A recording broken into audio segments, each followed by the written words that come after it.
यहाँ से स्टार्ट हो जाता है। उसके बाद जैसे आप अंदर एंट्री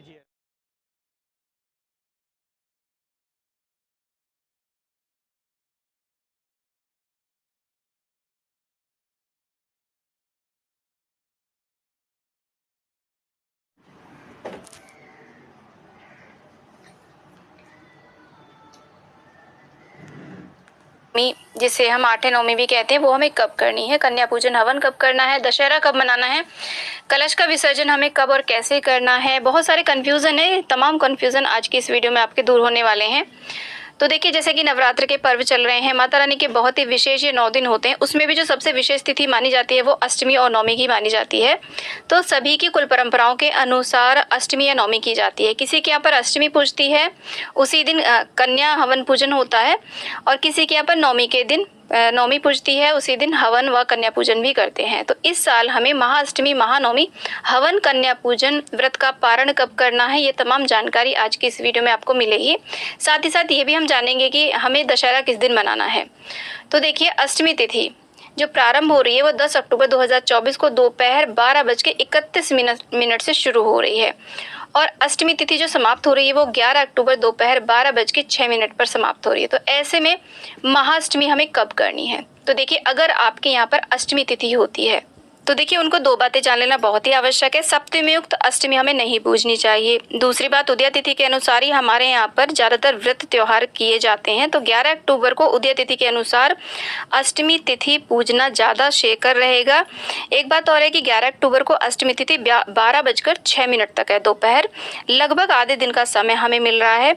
यदि इस दिन अष्टमी बहुत कम समय के लिए होती तो हम पहले दिन यानी कि 10 अक्टूबर को अष्टमी तिथि करना ठीक रहता, लेकिन पूरा आधा दिन हमें मिल रहा है। 14 घटी के लिए हमें ये तिथि मिल रही है, तो काफी समय मिल रहा है। तो इस दिन अष्टमी पूजन करना, कन्या पूजन, हवन आदि करना ज्यादा शेकर रहेगा। तो अष्टमी तिथि की कड़ाई हमें 11 अक्टूबर दिन शुक्रवार को ही करनी चाहिए। तो ऐसे में जिनके यहाँ पर अष्टमी के दिन कन्या पूजन हवन होता है तो वो 10 अक्टूबर को भी व्रत करेंगे और 11 अक्टूबर दिन शुक्रवार को अष्टमी तिथि पर कन्या पूजन करेंगे।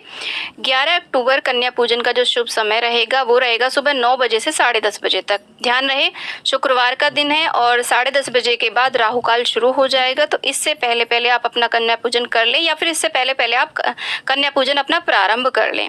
राहु काल में कोई भी हमें शुभ कार्य नहीं करना चाहिए, क्योंकि उसका हमें शुभ प्रतिफल प्राप्त नहीं होता है। आप कन्या पूजन 10:30 से पहले पहले तो प्रारंभ तो अवश्य ही कर दें। तो अब जान लेते हैं कि जिनके यहाँ पर नौमी होती है वो कन्या पूजन हवन आदि कब करेंगे। तो देखिए, नौमी जो तिथि होती है ना, वो सायंकाल व्यापनी भी मान्य होती है। तो जो नौमी के दिन कन्या पूजन हवन आदि करते हैं वो भी 11 अक्टूबर को ही कन्या पूजन करेंगे। इसी दिन दुर्गा अष्टमी मनाई जाएगी, इसी दिन दुर्गा नौमी मनाई जाएगी। देखिए, 11 अक्टूबर को दोपहर 12:06 के बाद से नौमी तिथि शुरू हो जाएगी। राहु काल भी 12 बजे समाप्त हो जाएगा। तो उसके बाद आप अपनी नौमी तिथि का कन्या पूजन हवन आदि कर सकते हैं।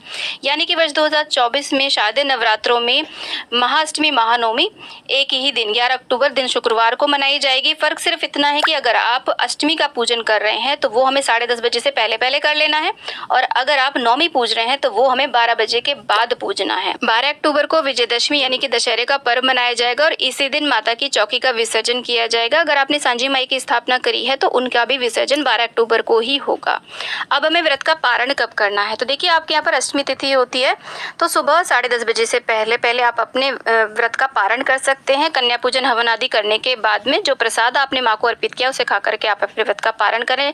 राहु काल से पहले पहले आप अपने व्रत का पारण कर सकते हैं। अगर आपके यहाँ पर नौमी पूजी जाती है तो नौमी पूजन वो 12 बजे के बाद किया जाएगा।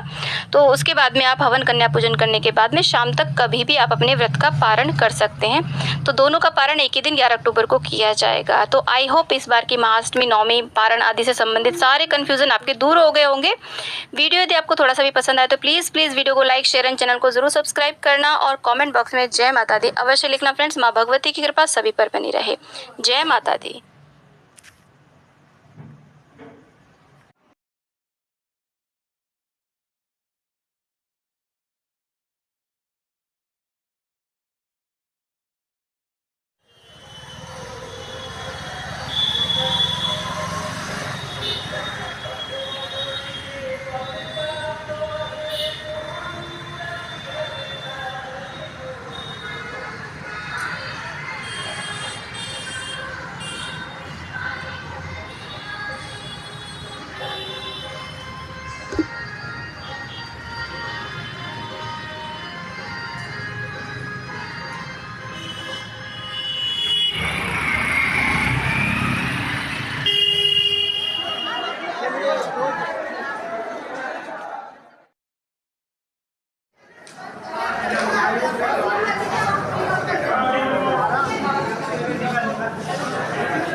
उठा के लिया ले गया। गुंडा को आज तक अभी तक भी कोई ऐसा मुख्यमंत्री की ओर से या प्रशासन की ओर से कोई अपराधी पे कसा नहीं गया है, कोई अपराधी पे मतलब कि लगाम नहीं लगाया जा रहा है। छात्र के साथ बार बार ऐसे समस्या होते जा रहे हैं। इस पे हम लोग जो है कि आगे जैसा हमारा रणनीति बनेगा फिर हम लोग को आंदोलन जारी रहेगा। किस किस विभाग को बंद किया है? टोटल मतलब बीएड कॉलेज से हम लोग स्टार्ट किए, टीएनबी बंद करवाए, फिर पूरे विभाग बंद कराए, पीजी विभाग, उसके बाद मरवाड़ी कॉलेज यूनिवर्सिटी बंद करवाते हुए हम लोग यहाँ पे आगे का रणनीति जैसा हमारा पार्टी रणनीति लेंगे उसका हम लोग रणनीति करेंगे। बस ये मेरा नाम लालू यादव, विश्वविद्यालय अध्यक्ष भागलपुर।